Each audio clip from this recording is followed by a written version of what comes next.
네, 목사님 반갑습니다. 오늘 GBT 선교회를 주안의 교회 초청해 주셔서 너무 감사를 드립니다. 네, 반갑습니다. 저희도 이렇게 찾아와 주시고 또 주의 역사를 함께 나눌 수 있게 되어서 반갑고 감사합니다. 네, 오늘 목사님 뵈니까 인상이 너무 좋으세요. 아유, 감사합니다. 너무 좋으시고 이 예수님을 닮고 사랑하는 마음이 보여지는데 어떻게 목사님께서 예수님 만나시고 또 이 목회 얘기를 들으셨는지 좀 궁금합니다. 네, 저는 모태신앙입니다.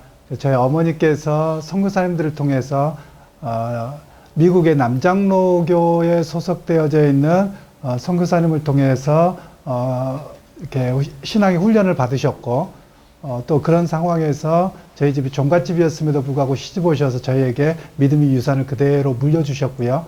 그래서 그 어머니의 신앙을 지금 그대로 유지하고 여기까지 오고 있고요. 그런 가운데 어렸을 적에 초등학교 1학년 때부터 막연하게 제 마음속에 목회자가 되어서 주의 일을 해야 되겠다, 그런 마음을 하나님이 초등학교 1학년 때부터 주셨습니다. 그래서 그 길에서 흔들리지 않고 지금까지 오고 있습니다. 그러시군요. 제가 알기로는 예수님 믿으시고 쭉 이어오셨는데 그 길 가운데 또 선교의 길로 다시 듣게 되었습니다. 어떻게 그 브라질 선교로 그 먼 곳으로 가시게 되셨습니까? 사실 저는 선교에 대해서 잘 모르는 사람입니다. 그래서 선교를 하겠다 이런 생각을 해본 적은 없는데요. 지금 돌이켜보면 군선교에 대해서 조금은 제가 열려 있었던 것 같습니다. 제가 고등학교 시절에 허리 디스크로 고생을 참 했고 또 7년간 허리 디스크로 고생을 했었는데요. 그런 가운데 있다가 갑자기 군대를 가야 되는 상황이 생긴 겁니다. 아무것도 나오지 않은 겁니다. 7년간 아팠다가요. 그러다가 마침 저희 이제 자영 되시는 분이 해병대에 부사관으로 계셨고 소대장으로 계셨는데 해병대 갈래? 그래서 그냥 가게 됐습니다. 그러면서 제 마음속에 선교사도 가는데 해병대 가서 선교하면 되죠 라고 해서 해병대를 가게 됐었고요.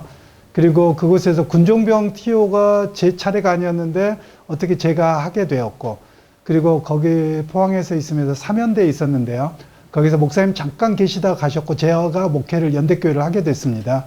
그래서 저희 연대교회가 한 300명 정도 모이는 교회가 되도록 그렇게 선교하고 또 제자훈련하고, 지금 보니까 제자훈련이었어요. 성경을 가르치고 그런 역할을 하면서 선교에 대한 마인드가 조금은 열렸었던 그런 계기가 되었었고요. 그리고 제가 원래는 이제 독일로 박사과정을 유학을 갔었더랬습니다.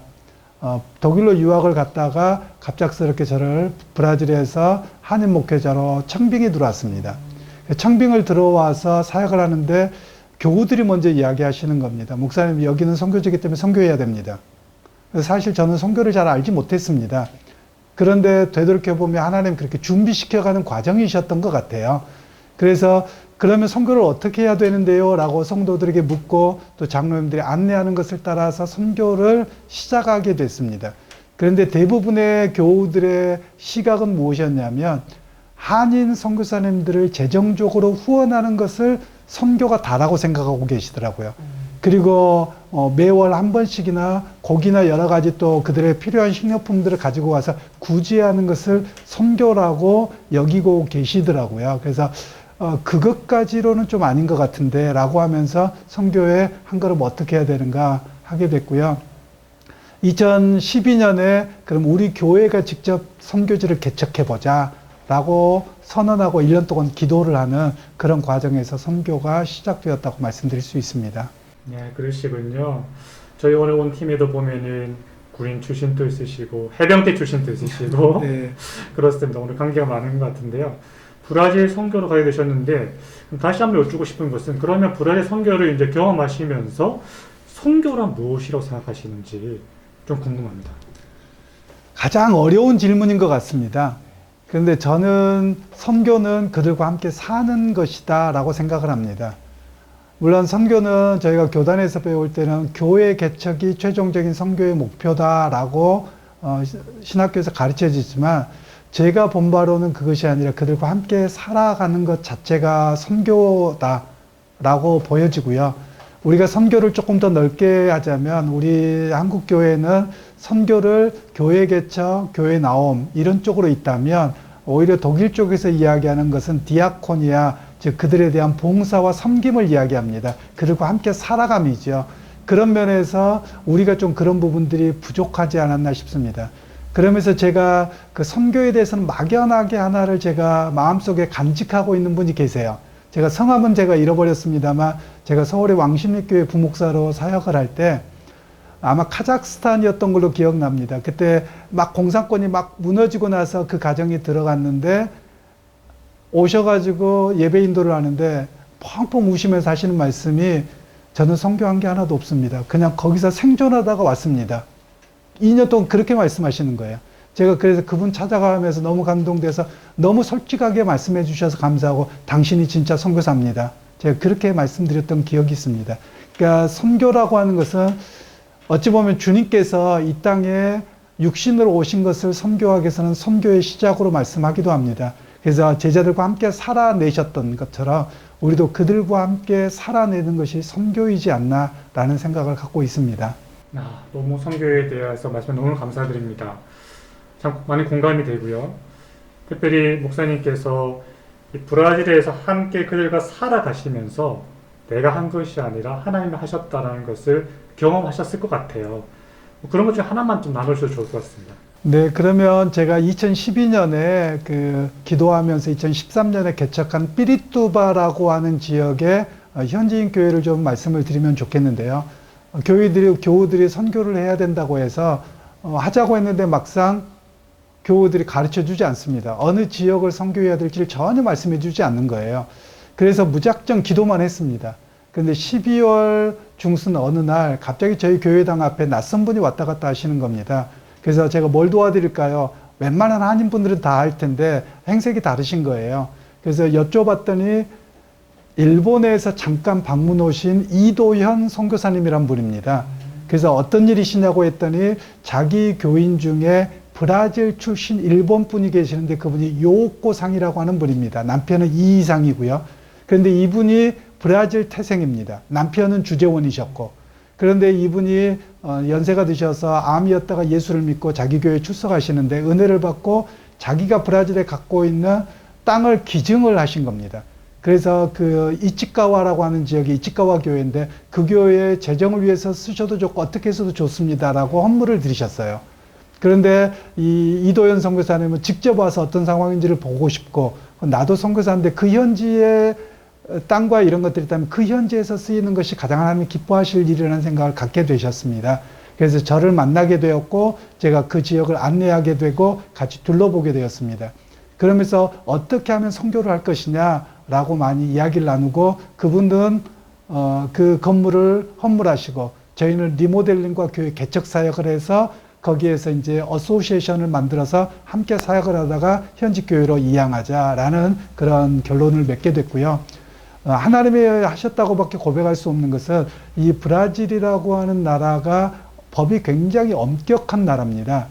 그러다 보니까 또 어느 사람이 어느 지역에 살고 있으면 그 사람이 아무리 월세를 살고 있다고 하더라도 나가라고 할 수 없습니다. 굉장히 까다롭습니다. 그래서 교우들에게 이야기를 하고 하나님 이렇게 하셨습니다 했더니 교우들은 아멘 했지만 막상 일을 하려고 하니까 목사님 안 됩니다. 왜냐하면 그 사람들이 안 나간다고 버티면 돈 줘서 내보내야 되는데 불가능합니다 라고 말씀하시는 겁니다. 제가 기도합시다. 그리고 한 일주일, 2주일 정도 기도했는데 갑자기 현진에게 전화가 온 겁니다. 열쇠 박아달라는 겁니다. 다 내보내고 이제 난 열쇠 먹는 거 좀 내 할 일 했다라고 하는 거예요. 제가 깜짝 놀랐습니다. 그래서 제가 1년 안에 선교지를 작정한다고 했는데 1년 안에 그런 일이 이루어진 걸 보면서 하나님 이끌어 가시는구나를 경험할 수 있었고요. 그래서 2013년 3월 13일에 드디어 D-Day를 잡아놓고 교회 개척을 시작을 했습니다. 그런데 주변 지역에 축구 전도를 하면서 이렇게 그들을 초청을 했는데 마침 볼리비아에서 이민 온 호세라고 하는 가정이 처음 저희 교회를 오셨어요. 그래서 어떻게 오게 되었느냐고 했더니 자기도 카톨릭 신자이고 잘 교회를 다닌 사람은 아니지만 이민자로 살아가면서 너무 어려워서 기도할 곳을 찾았는데 여러분이 우리를 초청해줘서 오게 됐습니다 라고 하시는 겁니다. 그래서 지금도 그 형제 가정이 그 교회의 주춧돌이 되었습니다. 그리고 그 교회가 저는 브라질인들을 위한 교회 개척이라고 생각하고 개척을 했는데 볼리비아 사람들의 교회가 되어 있습니다. 그래서 제가 하나님께 굉장히 불평을 좀 했습니다. 하나님 여기는 브라질 땅이잖아요. 나는 브라질 사람을 마음에 품고 기도했는데 하나님 이게 무슨 일입니까? 라고 하는 불편함이 제 안에 있었습니다. 왜냐하면 언어도 그분들이 포르투갈어를 좀 쓰시지만 또 유사한 언어이기도 하지만 의사소통에 한계가 있더라고요. 그래서 굉장히 고민스러웠는데 하나님이 기도하는 가운데 제 마음에 이렇게 이런 생각을 주세요. 너도 이민자면서 너는 왜 차별하니? 그런 마음을 주시더라고요. 그러면서 너가 이민자이기에 저 이민자들의 마음 아픔을 가장 잘 알지 않겠느냐라고 말씀하셔서 그냥 순종하고 이렇게 교회 사역을 하게 됐던 것이 바로 그 교회이고요. 그리고 또 하나는 2018년인지 17년, 18년인 것 같습니다. 그때 우리 한국의 현대자동차가 진출을 해서 삐라시카바라고 하는 곳에 현대자동차 공장이 들어서고 약 20여 개의 그 2차 벤다 회사들이 그곳에 들어오게 됐습니다. 그런데 어느 날 아는 선교사님을 통해서, 사모님을 통해서 그곳에 목사님이 갔으면 좋겠어요 라고 말씀하시는 거예요. 근데 제가 한인 목회하고 있고 또 볼리비아 교회까지 관리를 하고 사역을 하고 있는데 어떻게 갑니까? 라고 했는데 그래도 무작정 갔습니다. 그랬던 이유 중에 하나는 저희 교단의 브라질 현지 장로교에서 같이 소속되어 있는 차용조 선교사님 때문이었습니다. 그분은 모르세요. 근데 그분이 저랑 같이 교제를 하고 있는데 그분이 A라고 하는 지역에 아치바이아라고 하는 지역인데요. 굉장히 아름다운 지역입니다. 이 아치바이아라고 하는 지역에서 선교를 해서 개척을 시작하셨어요. 그리고 이제 땅을 사고 어느 정도 정착된다고 싶은데 갑자기 두 번째 교회를 개척하시겠다고 그곳으로 이사를 가시는 거예요. 그래서 두 교회를 왔다 갔다 하시는 겁니다. 근데 그게 저한테 엄청난 도전이 됐습니다. 왜냐하면 대부분의 많은 사람들은 이제 건물을 세우고 뭐라 했으면 안정이라고 해서 그대로 갈 것 같은데 또 다른 도전을 하시는 겁니다. 그게 하나님의 일이 아니냐고 하면서. 그러면서 저한테도 제가 한인 목회를 하고 있는데 어떻게 내가 가능합니까? 그것도 2시간 거리입니다. 일단 무작정 갔습니다. 무작정 가서 여러분이 오후 5시에 예배 드리면 난 무조건 올게요. 이렇게 해서 예배가 시작되었습니다. 그런데 처음에 3가정이 오기로 하셨는데 막상 날짜를 잡고 가보니까 딱 한 분 와 계시더라고요. 실망될 수도 있었는데 그 선교사님과 또 제가 목회자로 부름받을 때의 마음이 있었습니다. 하나님 주셨던 마음인데 한 영혼을 내가 사랑하는데 너는 정말 그 영혼 사랑할 수 있니? 라는 물음이 저한테 있었습니다. 그래서 그 한 영혼을 보고 한 사람을 위해서 저와 제 아내가 저녁 식사를 준비해서 그 길을 2시간을 계속 갔습니다. 그랬더니 이제 가정들이 모이기 시작했고, 그래서 이 삐리또바 샬롬 교회가 그걸 통해서 세워지게 되었습니다. 근데 그 길을 가면서 감사했던 건 사실은 브라질이 치안이 뭐 우리나라 같이 좋은 나라가 없습니다. 다 선교사님들은 아시겠지만 갔다가 돌아오면 새벽입니다. 또는 그날 못 오고 거기 신방하고 또 교제하고 이렇게 오면 그 다음날 와야 되고요. 또 때로는 여러 가지 위험 요소들이 있었습니다. 근데 제 마음속에 단 한 번도 멀어서 가기 싫어요, 힘들어요 소리가 한 번도 안 나오게 하시더라고요. 그래서 지금 되돌이켜보면 제가 뭐 교회를 개척하겠다, 저는 목회자로 부름받을 때 그런 생각을 한 번도 해본 적이 없습니다. 그런데 지금 되돌아보면 하나님 교회를 개척하게 하셨고, 선교를 정말 알지 못하는 사람을 선교하게 하셨고, 그냥 하나님이 하시는 일에 있어서 내가 하고 있는데 너는 거기에서 증거자로 보기만 하면 돼, 그러신 것 같아요. 그래서 저는 제가 선교를 했다기보다도 하나님의 미시오데이, 하나님이 하시는데 저는 거기에서 옆에서 내가 살아있는 거 보여줄게 한 걸 보는 증인일 수밖에 없었다. 사실 저는 그런 고백을 합니다. 네, 너무 감동적인 이야기고, 또 목사님 고백을 통하여서 목사님께서 참 하나님을 높이시고 하나님 하셨다는 걸 인정하는 그런 얘기 되게 참 감사하고요. 그러시다가 이제 한국으로 오셨어요. 혹시 어떻게 브라질 한 몇 년 정도 선교사를 하셨고, 또 어떤 계기로 한국으로 오셨고, 주안의 교회로 이렇게 단임 목회하시는지 좀 궁금합니다. 네, 이민교회 사역을 하면서 항상 한쪽에 이렇게 어려움들이 있었습니다. 마음의 갈등들이 있죠. 왜냐하면 이질적인 문화로 인해서 갈등도 있고, 그리고 제가 해외 목회를 하다 보니 교회는 한 300명 정도 되는 큰 교회가 되었습니다만, 이민자들의 그 아픔과 그것들을 다 헤아리는 것은 내가 한계가 있구나라는 생각이 들었습니다. 그래서 제 마음속에는 7년 사역을 하고 내가 한국 돌아왔으면 좋겠습니다라는 마음의 소원을 갖고 있었습니다. 그런데 이제 기회가 주어지지도 않았었고요. 뭐 그래서 하나님은 그냥 거기에 계속 놔두어 주시길래 그냥 여기서 해야 되는가 봅니다라고 그냥 사역을 하고 있었습니다. 그러다가 이제 팬데믹이 찾아왔고요. 또 팬데믹이 찾아오기 전에 사실 제가 책을 한 권을 저술하게 됐습니다. 그 책의 제목은 나는 바울입니다 라는 책인데요. 저희 교회의 이제 교인은 아니셨고, 이분이 브라질에서 사시다가 한국으로 완전히 돌아오신 권사님이신데, 김영일 권사님이란 분입니다. 이분이 저한테 새벽마다 나오시면서 목사님 저 성경 좀 가르쳐 주세요라고 요청하시는 겁니다. 그래서 이제 당회를 열어서 이렇게 이런 분이 성경 공부 가르쳐 달라는데 어떻게 할까요? 그러면 교회 아예 성경 공부 프로그램을 엽시다 라고 했는데 뭘 가르쳐 드릴까요? 했더니 바울을 배우고 싶으시다는 겁니다. 네, 그래요. 그럼 사도행전을 가지고 하십시다 하면서 고민하고 있었던 것이 뭐냐면, 저희가 신학교를 배우면서 성경은 전부 다 내러티브로 되어 있다라는 이야기를 끊임없이 들었습니다. 내러티브 설교를 하라고 해서 저도 내러티브 설교를 2년 동안 해본 적은 있습니다. 그런데 어떤 교재를 찾아봐도 내러티브의 이야기가 없는 거예요. 그래서 어떻게 해야 되나 고민하는 가운데 있다가 책을 무조건 쓰라고 일단 이렇게 요청을 하시는 겁니다. 그래서 책을 6개월 정도 쓰다가 이건 아닌 것 같아. 너무 신학서적이야. 그리고 다시 뒤집어 엎었습니다. 그러고 나서 이제 그 피라시카바라고 하는 현대자동차가 있는 곳을 가는데 제 아내가 갑자기 이야기를 합니다. 여보, 나는 바울입니다. 어때요? 이라고 이야기를 하는 겁니다. 맞아. 라고 하면서 그때 주제가 생각이 나는 겁니다. 나는 핍박자입니다. 나는 바리새인입니다. 나는 유대인입니다. 나는 복음 전도자입니다. 나는 순교자입니다. 이런 이제 16개의 주제가 생각이 나는 겁니다.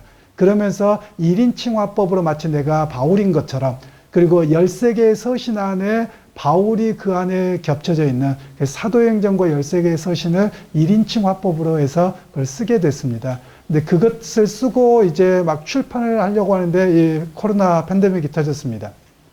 어떻게 해야 되나? 출판을 해야 되는데. 그런데 이제 권사님이 출판이 됐으니까 목사님 나오셔서 무조건 사인하셔야 됩니다. 라고 해서 나오게 된 계기가 됐습니다. 이제 그런 가운데 저희 교회에 이제 전에 알고 계셨던 장로님이 있는데, 목사님 잠깐 설교하십시오 라고 해서 설교를 하게 됐고, 또 그것이 청빙이 되어진 상황입니다. 그래서 지금 보면 이제 그런 생각도 있습니다. 아마 코로나 시국에 있었으면 저희 아이가 3번 걸렸었다고 말씀드렸는데요. 저희들도 당연히 걸렸었겠죠. 하나님 저희를 톡 잠깐 뽑아 놓으신 건 아닌가 라는 생각도 들고요. 아직도 하나님의 계획은 있으시겠지만 잘 모르겠습니다. 왜냐하면 제가 한국에 다시 돌아와서 사역을 하고 있지만 여기가 정말 내가 맞는 사역지인가? 주변의 선교사님들이 그런 이야기를 많이 하십니다. 한인 목회를 하면서 포르투갈어를 그만큼 하시는 분을 찾아볼 수 없습니다. 1세대인데도 불구하고. 제가 가자마자 6개월 만에 현지에서 포르투갈어로 설교하고 노예에서 설교하고 이렇게 해왔습니다.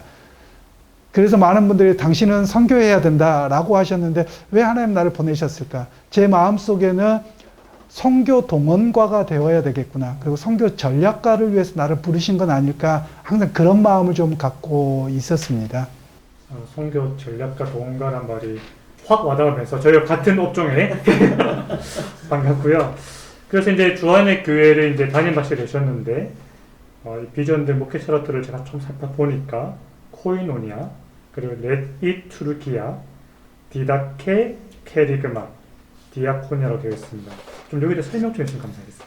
네, 제가 석사학위를 공부했던 곳이 실천신학대학원 대학교인데요. 거기에서 가장 강조하는 것이 교회론입니다. 교회가 무엇이냐? 교회는 부름받은 공동체, 세움받은 공동체, 보냄받은 공동체라는 것을 계속해서 강조하셨습니다. 저는 조금 화법을 바꿨죠. 부름받은은 좀 과거적 성격이 있어서 교회는 끊임없이 세상을 향해서 선교적 관점과 전도적 관점으로 부르는 교회가 되어야 된다고 봅니다. 그리고 교회는 지금 현재 우리끼리의 잔치가 되어져 있고 벽이 높습니다.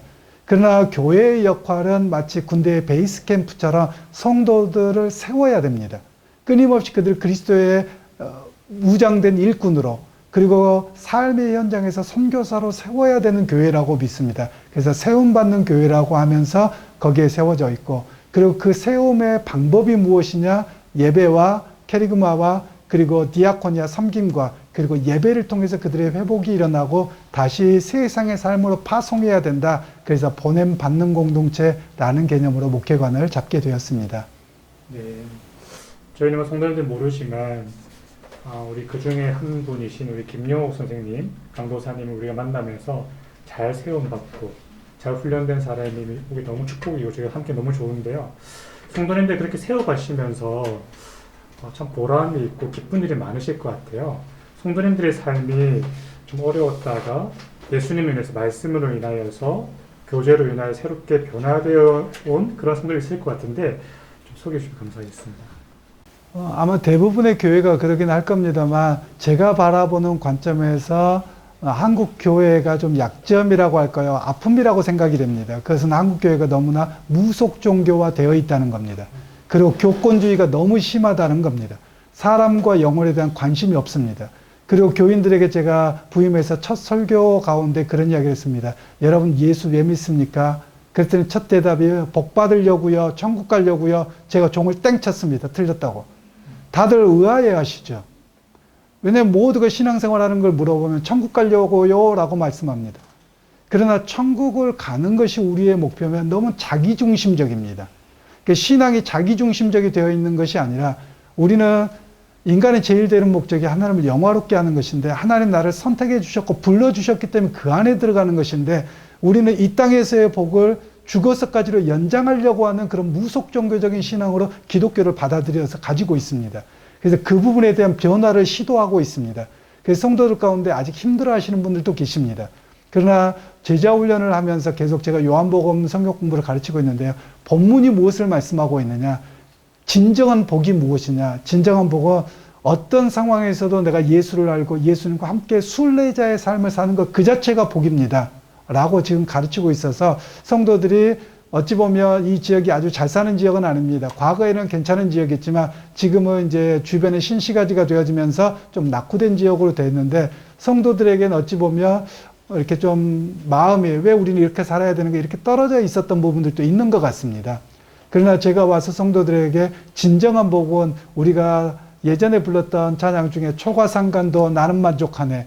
그것처럼 우리의 삶의 과정에 주님이 함께 하시고 내가 믿음으로 살아가는 것 그 자체가 선교적 삶이고 순례자의 삶입니다라고 성도들이 계속 메시지를 주고 있습니다. 그래서 성도들은 위로받으면서 지금 성도들 가운데는 그런 분들이 계셨어요. 내가 사는데 이렇게 복도 못 받고 잘 되지도 못했고 내가 누구한테 예수 믿는다고 말하냐 이런 말씀들을 많이 하세요. 그러나 그렇지 않습니다. 지금 여러분이 살고 있는 삶의 현장에서 당신이 선교사입니다. 믿음 따라 하나님 의지하고 말씀 따라 살아내는 것 자체가 선교적 삶입니다라고 계속 강조를 했더니 많은 분들이 위로를 받고 내가 오늘 어떻게 살아가야 될지를 결단하는 그런 분들이 조금씩 생겨지고 있습니다. 너무 감사하네요.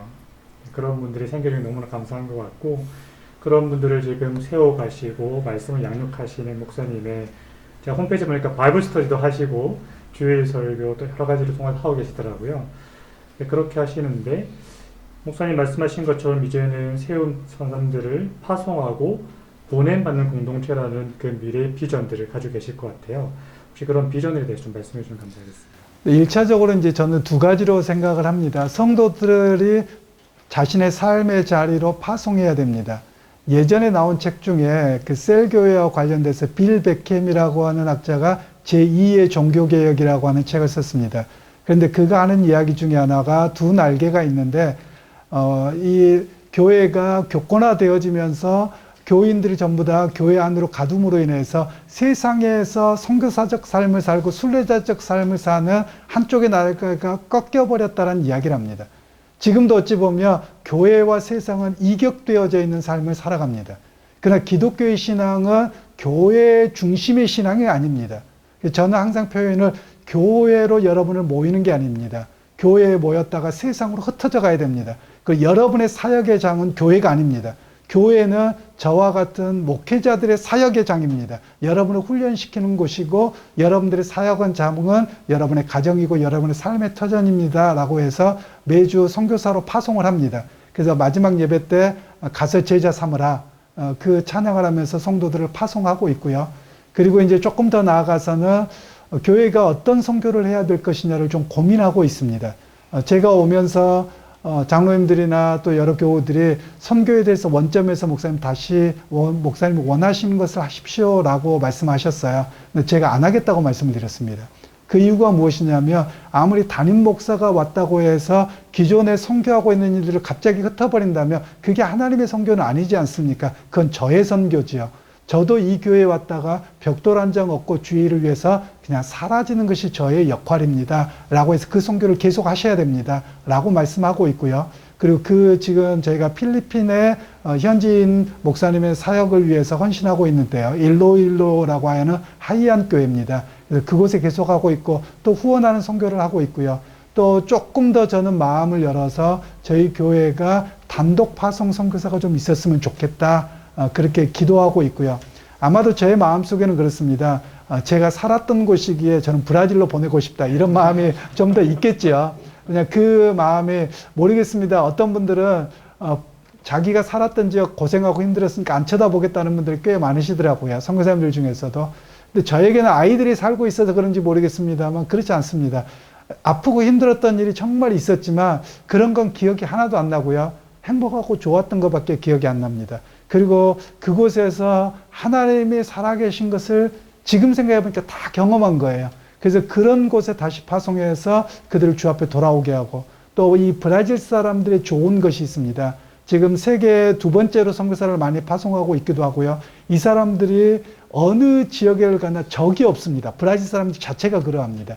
그래서 어느 지역에나 선교사로 갈 수 있어서 그들을 좀 훈련해서 파송하고 싶다. 그런 마음들이 있고요. 또 제가 현지 노예에 지금도 같이 협력하고 선교를 하고 있습니다. 그래서 그들과 함께 어떤 아름다운 선교의 결실을 만들어가는 그런 역할을 하고 싶은 것이고요. 장기적으로는 또 하나의 고백은 우리 한국 선교사님들을 보면 제 은사님이 종종 하는 이야기가 있습니다. 우리 한국 선교사님들 나가면 같이 협력하지 못하고 다 자기들이 교황이야. 맨날 이런 이야기를 하셨습니다. 우리 김 의원 전 총장님이 그런 이야기를 하셨는데요. 나가서 보니까 실제로 그러합니다. 그러나 미국 선교사님들이나 독일 선교사님들을 보면 그들도 자기가 벽돌 한 장을 얻는 것처럼 협력해서 사역을 합니다. 그래서 큰 프로젝트를 하세요. 저는 우리 한국교회가 좀 그랬으면 좋겠다라는 바람이고요.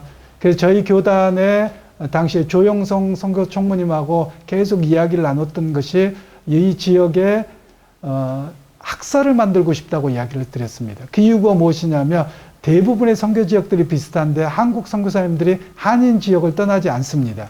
한인 지역 안에서 사십니다. 그리고 한두 시간 거리에 선교지를 왔다 갔다 하시는 분들이 주류를 이루십니다. 물론 안 그러신 분들도 계세요. 그러나 모두가 한결같이 말씀하시는 아픔은 자녀들 교육 때문에요. 그리고 먹는 것 때문에요. 라고 이야기를 합니다. 그러면 미국 선교사님들은 어떻게 하는가 보면 아이들을 아마존에 저희가 가본 적이 있는데 아마존에 정글학교가 있습니다. 그래서 거기에 선교사님들을 파송해 놓고 그리고 아이들을 정글학교에 기숙학교에 넣어 놓습니다. 그리고 선교사님들은 아마존의 깊은 곳에 들어갑니다. 그게 미국 선교사님들이셨고 우리 한국 선교사님들에게도 그런 기회를 주셨어요. 우리도 그래야 되지 않나 싶습니다. 그래서 저는 그런 프로젝트를 교단적으로 역할을 좀 하고 싶고요. 그리고 그 방향들에 대해서 그런 어떤 우리 교회가 또는 어떤 노예와 총회가 좀 그런 역할들을 하도록 그런 이렇게 디딤돌 하나를 만들어 드리고 싶은 것이 저의 바람이고 하나님은 그래서 다시 한국으로 부르시지 않았나라는 생각을 하고 있습니다. 네, 정말 귀하게 쓰일 것 같습니다.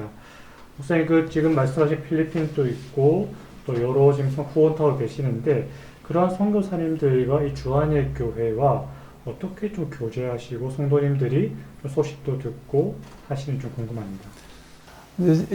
저희 교회가 필리핀과 선교 사역을 하게 된 것은 원로 목사님께서 필리핀에서 안식년을 하시면서 연결이 된 것이 처음인 것 같습니다. 그러면서 그곳에 사람을 만나게 되고 또 원로 목사님께서 좀 일찍 조기 은퇴를 하셨습니다. 원로 목사님을 만나서 제가 말씀을 나누는데 목사님 왜 이렇게 일찍 은퇴하셔요? 그랬더니 한 살이라도 젊었을 때 선교 가봐야지. 선교 가서 하나님의 일을 해야지 라고 말씀하시는 겁니다. 분명히 여기에 계시면 더 많은 대우와 또 영광을 누리실 수 있겠지만 개척자이면서 온전히 다 내려놓고 가기는 쉽지 않으실 거라고 생각을 합니다. 그래서 목사님께서 그렇게 먼저 본을 보여주셨고요. 그래서 우리가 그 뒤를 저는 이어가야 된다고 생각을 합니다. 그래서 지금도 이제 원로 목사님은 지금 저희가 우리가 후원하는 교회가 아니라 당신만의 사역을 위해서 그들과 함께 사는 아저씨로 살고 싶으시다고 말씀하세요. 그래서 그 사역을 위해서 저희가 또 후원하고 기도해야 될 역할이 있다고 생각을 하고요. 그래서 저희가 그 교회로서의 자리매김을 해야 되고 또 더 나아가서는 우리 이제 제가 직접적으로 모든 선교를 컨트롤을 하고 있지 않습니다. 또 하기를 원치도 않습니다. 선교위원회가 따로 있습니다. 선교위원회에서 어떤 결정들을 하고 스스로 하기를 원하는, 그리고 보고만 해주면 됩니다. 그리고 그것을 성도들에게 나누어주는 역할이 제 역할입니다. 라고 이야기를 하고 있고요. 그래서 선교위원장을 중심으로 해서 선교부에서 그 컨트롤링과 그런 연결들을 잘 하고 계시고요. 저에게는 보고해 주시고, 그리고 저는 거기에서 온 기도 편지와 이야기들이 오며 성도들에게 또 광고 시간이나 기도 시간이나 그걸 통해서 나누어 드리고, 또 게시판에 게시해서 그 성도들이 같이 알게 하고 그 역할을 하고 있습니다. 그래서 저희가 모든 걸 해야 된다는 것이 아니라 저는 꼭지점에서 잘 분담해서 사역을 할 수 있도록 위임하는 것이 저의 역할이고, 또 그렇게 선교 사업이 지금 이루어져 가고 있습니다. 네, 몰로 목사님이 나와 계셨군요. 그럼 당연히 선교위원회와도 잘 연결되어지고 목사님 통해 성도님들에게 편지나 소식도 잘 들을 수 있을 것 같아서 되게 좋을 것 같습니다. 그리고 이제 그 교회로 선교를 하셨는데 저희는 GBT 선교단체잖아요. 그 선교단체와 혹시 교회가 이제까지 협력한 적이 있었는지, 또 선교단체 앞으로 협력할 계획이라든지 어떻게 생각하시는지 좀 궁금합니다. 네, 저희 교회에서 선교단체 중에 외계에 계시는 선교사님을 베트남에 계시는데 그분을 지금 후원하고 또 이렇게 하고 있긴 합니다. 그러나 조금 더 조직적이었으면 좋겠다는 생각이 듭니다. 왜 그런가 하면 한국 교회의 선교의 모습을 보니까 선교사님들 개인의 역량에 따라서 컨택이 너무 많이 되어 있다 보니 사실은 사역이 어떻게 이루어지는지, 그리고 큰 프로젝트 자체가 구성되지 않는 모습입니다. 그리고 선교가 다 교회 개척 사역으로만 끝나버리시더라고요. 그런 면에서 선교단체들과의 커다란 그 프로젝트를 같이 하는 역할들을 하고, 교회는 이제 선교단체나 선교사님들이 교회를 바라보는 관점이 좀 변화가 먼저 있었으면 좋겠습니다. 그 변화는 무엇이냐면 재원이 나올 곳으로만 보고 계시더라고요. 근데 그 면에서 좀 바뀌셨으면 좋겠습니다. 제가 브라질에서 사역을 하면서 기존 관점이 그러시다 보니까 제가 개척을 하는데 우리가 전문가인데 왜 교회가 그걸 하려고 하느냐라고 이야기를 하시더라고요. 그런데 제가 아무리 성교학을 공부하고 구약 성경을 보고 신약 성경을 보더라도 안디옥 교회부터 교회가 개척되면서부터 선교를 했습니다. 교회 자체는 선교적 공동체입니다. 그렇기 때문에 교회와 선교단체가 다른 곳이 아닙니다. 선교단체도 교회입니다. 즉 우리가 교회입니다. 그렇다면 함께해서 프로젝트를 구성하고, 또 인적 자원, 물적 자원만의 문제가 아니라 그 일을 위해서 함께 할 수 있는 연결고리가 더 많이 필요한 것 같습니다. 그래서 선교단체들은 그런 선교 개척 역량들, 프로젝트를 끊임없이 교회에게 알리고, 그리고 교회가 거기에 같이 협력해서 인적이고 자원과, 그리고 꼭 이것이 누구의 이름으로가 아니라 주님의 이름으로 함께 되어져가는 그런 역사를 하면 좀 더 좋지 않을까. 그러나 외국에 나가보시면 선교사님들도 다 아시겠지만 각 교단별로, 선교단체별로 서로 우리끼리 경쟁하고 있습니다. 그러나 다 주님의 일이라고 하면 모두가 함께하는 일이 되어야 되는데 그게 잘 되지 않아서 가장 아쉬운 점이기도 하고요. 또 교회와 선교단체가 서로 경쟁 관계가 아닙니다. 우리 한국 교회에서도 대학생 선교단체를 중심으로 한 선교단체와 교회 갈등이 있었던 내용도 제가 자세히 알고 있습니다. 서로가 교인들을 빼앗아 간다라는 어떤 그런 관점에서 바라보고 있는데, 우리가 그런 관점이 아니라 한국 교회 크게 보면 교회가 부흥할 때 선교단체도 부흥했습니다. 선교단체가 부흥할 때 교회도 부흥했습니다. 하나님의 역사는 다 같이 가는 것이었는데 우리는 너무 작은 시각으로 내 교회는 빼가냐 안 빼가냐 이런 관점에서 바라보고 있어서 하나님의 역사를 잘 못하고 있지 않나라는 생각이 들어서요. 우리 모두가 한 교회다 라는 고백 속에서 만들어가는 모습이 있었으면 하는 바람입니다. 아멘. 너무 길게 듣게 되어지고 전 주안의 교회와 함께하고 싶고 하나님의 선교를 향해 달려나가고 싶은 그런 마음이 드는 것 같습니다. 목사님 이렇게 쭉 말씀 들어보니까 우리 브라질 계실 때도 참 기도하셨고 또 목회하시면서도 참 낮은 마음들 또 함께하는 마음도 주셨는데 하나님과의 관계가 참 중요할 것 같고 목사님 분명히 하나님 관계가 굉장히 깊으실 것 같은데 좀 저희들에게 어떻게 하면 이 하나님의 관계를 잘할 수 있는지 좀 기도 생활이라든지 또 말씀 생활에 좀 나눠주시면 너무 좋을 것 같습니다. 가장 어려운 것이 개인 경건의 생활인 것 같습니다. 우리 한국교회는 개인의 경건이라는 개념을 마치 큐티하고 기도하고 찬양하면 이라는 개인 경건 위주로 너무 가버린 차원이 있습니다. 그러나 성경적에서 차원에서 보면 개인 경건과 사회적 참여 속에서 나타나는 믿음의 삶의 모습이라고 보여집니다. 우리 한국 교회가 능력을 잃어버리고 최근에 발표해 보니까 이렇게 교회에 대한 대외적 그 신뢰도가 거의 원불교 수준으로 지금 떨어져 있습니다. 18% 정도밖에 안 되는데요. 가톨릭이나 또 불교는 60 몇 프로에 대한 신뢰도가 있습니다. 그러면 우리 한국 교회가 잃어버린 것은 경건성으로 봅니다. 그런데 외부자적 지금 여태까지 신앙생활을 했던 걸 보면 지금보다도 경건한 건 없는 것 같습니다. 근데 저의 평가는 그건 종교생활이라고 봅니다. 종교생활에는 굉장히 몰입해져 있지만 삶으로 경건, 또 우리 아브라함 카이퍼라고 하는 네덜란드의 학자가 칼빈주의자가 이야기했던 삶의 체계로서의 기독교는 없는 것 같습니다. 즉 삶 자체가 기독교여야 됩니다. 정치의 관점, 경제적 관점 모두 다 그러합니다. 그런데 우리는 모두 다 신앙을 교회당에다 가두어 둡니다. 하나님도 가두어 둡니다. 그리고 각자만의 하나님을 믿습니다. 목회자들이 동일하게 하는 이야기가 그렇습니다. 성도들을 만나보면 다 하나님이 달라요. 자기만의 하나님을 모시고 사는 것 같습니다. 그러나 우리의 신앙의 중심은 성경에서 말씀하시는 하나님인데 그 하나님을 만나는 자리까지는 나가는 것이 부족한 것 같고 삶의 자리에서 내가 그리스도인으로 살아가는 능력이 없는 것 같습니다. 보통 그리스도인으로 산다는 것은 그냥 좀 편안한 자리, 좀 높은 자리, 잘된 자리가 되면 그리스도인으로 좀 찬양도 하고 이러면 그리스도인이라고 생각을 하는 것 같습니다. 제가 교인들에게 종종 그런 이야기를 합니다. 만일 그것이 복이라고 하면 기독교는 실패한 종교입니다. 아니 여러분은 기독교인이 아닐 수도 있습니다라고 이야기합니다. 왜냐하면 예수님이 십자가에 못 박혀 돌아가신 분입니다. 그리고 사도들은 순교당한 사람들입니다. 그리고 터키에 가보시면 카타콤의 지하에서 형장이 있을로 사라진 사람들의 수탁이 있습니다. 그럼 그 사람들이 버림받은 사람입니까? 복받지 못한 사람입니까? 그럼에도 불구하고 그들은 예수를 믿는 신앙으로 지켜낸 사람들입니다. 그래서 오늘 우리에게 복음이 증거된 겁니다. 그러기에 예수를 믿는 삶으로 내가 기독교적 가치라면 내가 경제적 손해가 오더라도 포기할 줄 알아야 됩니다. 그러나 우리는 포기하지 않습니다.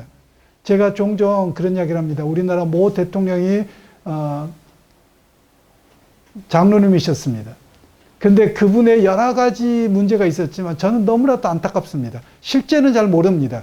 그러나 제가 현대자동차 관련된 이야기를 할 때도 보니까 그분 거가 맞다는 거예요. 그런데 정말 그분이 신앙이 있는지 모르겠습니다. 왜냐하면 신앙을 너무나 개인 경건으로만 두면서 주님을 믿는다고만 생각하는 것 같습니다. 만일 그분이 진실이라고 하면 끝까지 나는 예수 믿는 사람으로 나는 그런 일이 없다라고 말씀해 주셨으면 좋겠고요. 진짜 그분이 예수 그리스도를 주로 믿고 자기 이익을 위해서 한 일이라면 하나님과 한국 앞에 사죄를 했으면 좋겠습니다. 그게 기독교입니다. 그런데 우리 한국 교회는 그런 기독교를 갖고 있지 않습니다. 저는 저희 어머니에게 그런 기독교 신앙을 물려받았습니다. 그래서 삶으로서의 경건이 나와야 되는데 삶 자체가 경건입니다. 물론 거룩하다 교회 이야기한다고 경건하니 말하는 건 아닙니다. 제가 브라질에 나가서 봤더니 대부분이 다 사업들을 하십니다. 교인들 다 100%가 사업가들이세요. 그런데 그분들이 하나같이 말씀하시는 분들이 있어요. 자기는 해외를 왔다 갔다 바이어들을 해야 되기 때문에 바쁘시다는 거예요. 그러면 자기가 경영하는 사업체를 맡겨둘 관리인이 필요한데 누구를 두면 제일 안정적이냐? 그거 당연히 기독교인이죠. 그랬더니 아니라는 겁니다. 누군데요? 여호와 증인이라는 거예요. 왜요? 라고 물어봤더니 정직합니다. 절대 거짓말하지 않습니다. 그리고 그 주인의 정보를 빼가지 않습니다. 저 사람들은 믿을 만하다는 거예요. 제가 충격을 먹었습니다.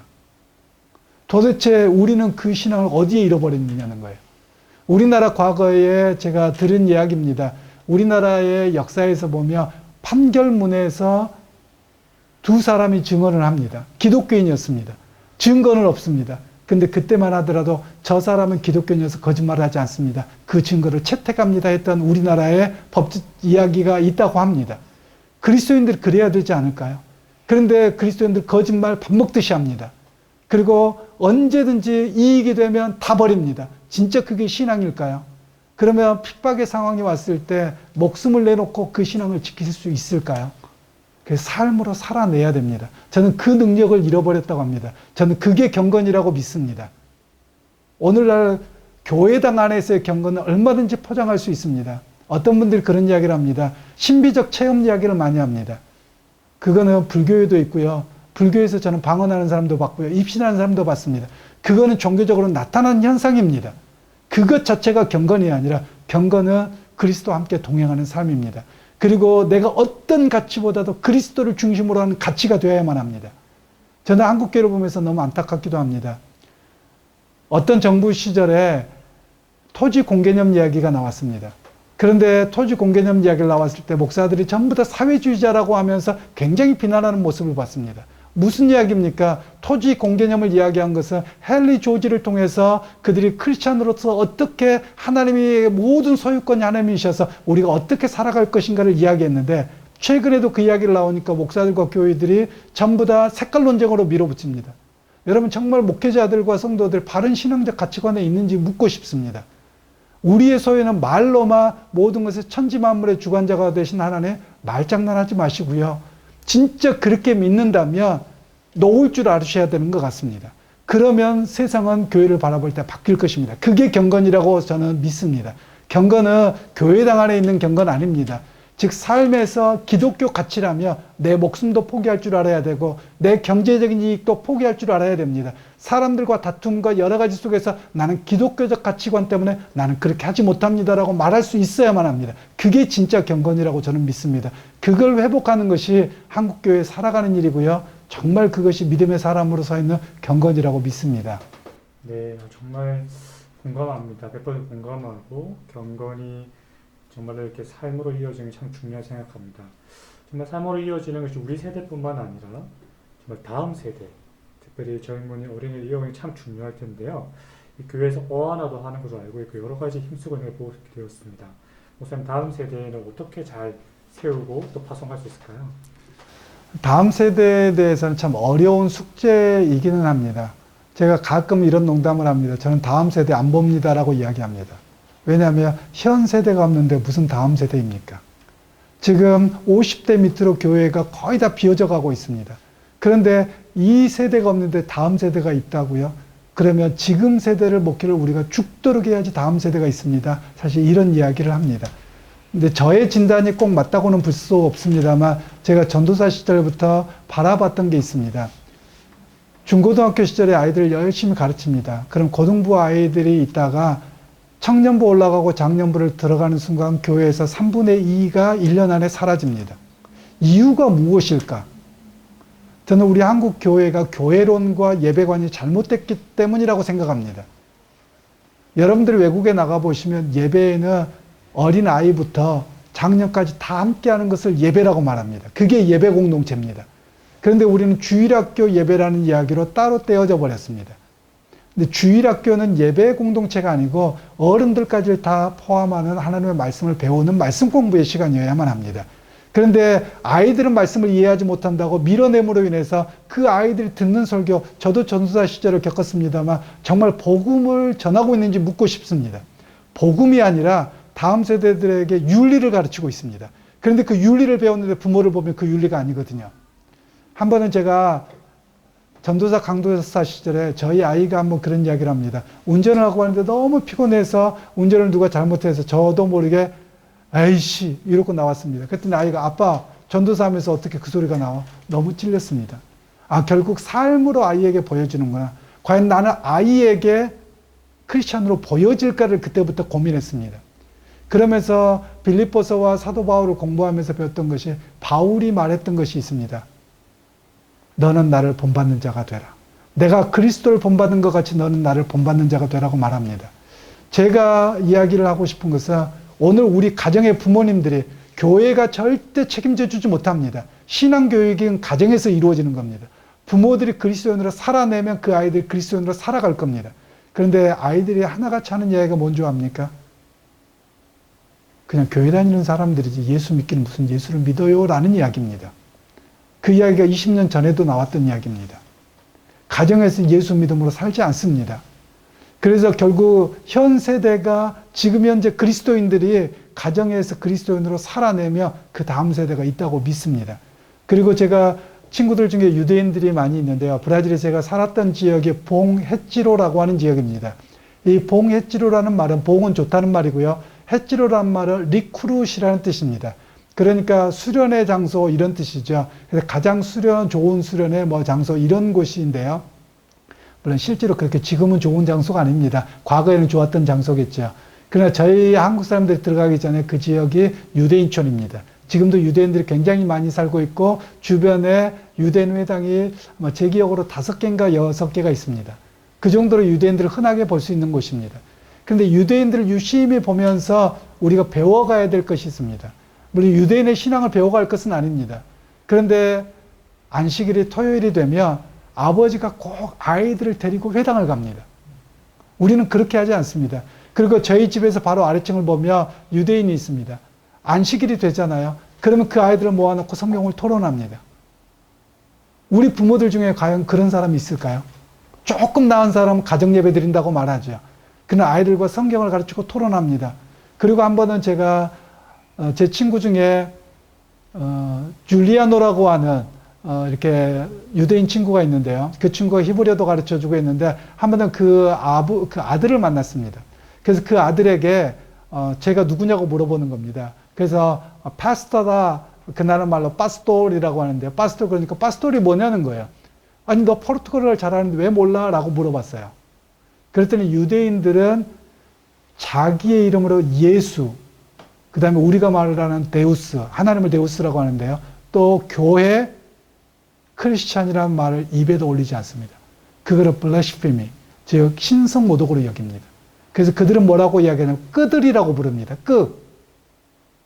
제가 그걸 보면서 충격을 먹기도 했는데 한 가지는 뭘 배웠냐면 야, 자녀들에게 저렇게 가르친단 말이야. 그런데 자녀들이 그렇게 알고 살아가는 겁니다. 성인이 되었음에도 불구하고 이방 세계로 쑥 들어가지 않고 그냥 그 더운 나라에 개털 모자 같은 걸 쓰고 그리고 기다란 망토 같은 옷을 입고 살아갑니다. 그리고 안식일이 되면 그 사람들이 엘리베이터 버튼도 누르지 않습니다. 안식일이 되면 그들은 불도 켜지 않습니다. 한 번은 저희 같은 아파트에 살았던 다니엘이라고 하는 유대인이 있습니다. 평소에 인사도 안 합니다. 그런데 금요일 날 밤에 저희 집 문 노크를 해요. 벨이 있는데 왜 노크를 하나 하고 문을 열어줘 봤습니다. 그랬더니 아내하고 같이 가왔는데 아내가 하는 이야기가 아내가 지금 무릎을 수술했는데 약을 먹을 수가 없어서 얼음을 좀 달라는 겁니다. 그래서 약 먹으면 되지 라고 했더니 안식일이어서 약을 먹을 수 없다는 겁니다. 우리는 미련하고도 하고만 이야기를 합니다. 그러면 냉장고 문 열면 되잖아. 그랬더니 냉장고 문을 못 연다는 거예요. 왜? 냉장고 문을 열면 꺼져 있는 불이 켜지기 때문에 일한 것이 되고 다시 문을 닫으면 살인죄가 되는 겁니다. 그렇게 지키고 삽니다. 우리는 미련하다고 그냥 말하고 있는데 미련한 것을 저는 본 것이 아니라 그들이 중요하다고 여기는 것을 하면서 약을 먹지도 않고 그걸 견뎌내는 겁니다. 심지어 엘리베이터 누가 와서 다음 사람이 와서 누를 때까지 가만히 있습니다. 얼마나 미련한 짓입니까? 근데 그걸 지키고 살아간다는 거예요. 그게 유대인의 능력이구라는 걸 생각했어요. 그리고 신앙의 전수가 이루어지는 거라는 거예요. 그러면 유대인들이 갖고 있는 유대교 종교보다 더 뛰어난 기독교입니다. 하나님이신 그분이 우리 가운데 오셨어요. 그런데 우리는 그걸 지키지 않고 살아갑니다. 자기 편의에 따라 움직입니다. 그런데 다음 세대에게 신앙이 전수된다고요? 저는 제가 극단적인 표현도 합니다. 기독교는 끝났습니다. 이렇게 가다가는 더 이상 기독교 없습니다. 유대인들 이상으로 그리고 여호와 증인들 이상으로 그리스도인으로 살아가는 능력을 회복하지 않으면 기독교는 더 이상 없습니다. 그냥 종교로 남을 뿐입니다. 그리고 스스로 착각할 것입니다. 나 죽어서 천당 간다. 스스로 착각하는 종교로 남을 거라고 생각합니다. 그래서 먼저 다음 세대를 위해서 우리가 다음 세대를 위해서 살아가 줘야 됩니다. 저도 완벽하지 않고 저도 참 많이 넘어지고 힘들었습니다만 제가 저희 아이들하고 그래도 내가 목사인데 한번 해봐야지라고 해서 집에서 성경 과외를 시작했습니다. 그래서 매일 성경을 읽고 성경을 과외하고 나라도 몸부림쳐봐야지. 글쎄요, 아이들이 잘 살아갈 수 있을지 모르겠습니다. 성경이 중요한 가치라서 가장 우선시가 그거다. 내가 지지하는 대통령이 아니더라도 하나님이 세우신 걸 한다면 나를 꺾을 줄 알아야 된다. 하나님의 뜻이라면 내 시각, 내 선호도를 꺾을 줄 알아야 된다. 그것이 기독교인이다. 기독교적 가치를 붙들고 사는 것이다. 제가 계속 강조해 왔습니다. 오늘 우리 부모들이 그걸 하지 않으면 다음 세대 없습니다. 교회는 절대 여러분의 다음 세대 책임지지 못합니다. 교회에서 1시간, 2시간 갖고 신앙에 가르친다고요? 천만의 말씀입니다. 아무것도 못합니다. 능력 없습니다. 부모들이 그리스도인으로 살지 않으면 다음 세대 없습니다.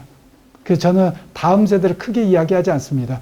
어안을 하는 이유는 그냥 여러분들이 부모와 가정, 교회가 하나가 되어서 교회에서 성경을 암송하고 가정에서 성경을 가르쳐서 그걸 확인하는 작업을 좀 하고 싶어서 가정의 교육을 위해서 어하나를 사실은 시작한 겁니다. 그래서 다음 세대는 부모들에게 있습니다. 그리스도인으로 살아가는 능력이 있습니다. 저는 그렇게 생각을 합니다. 부모의 입장을 굉장히 들리면서 다시 한번 더 각오를 세우는 그런 시간인 것 같습니다.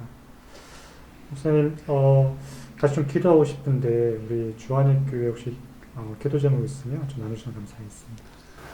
기도 제목들은 많이 있죠. 어떻게 하면 교회가 우리 안에 머물러 있지 않을까를 생각합니다.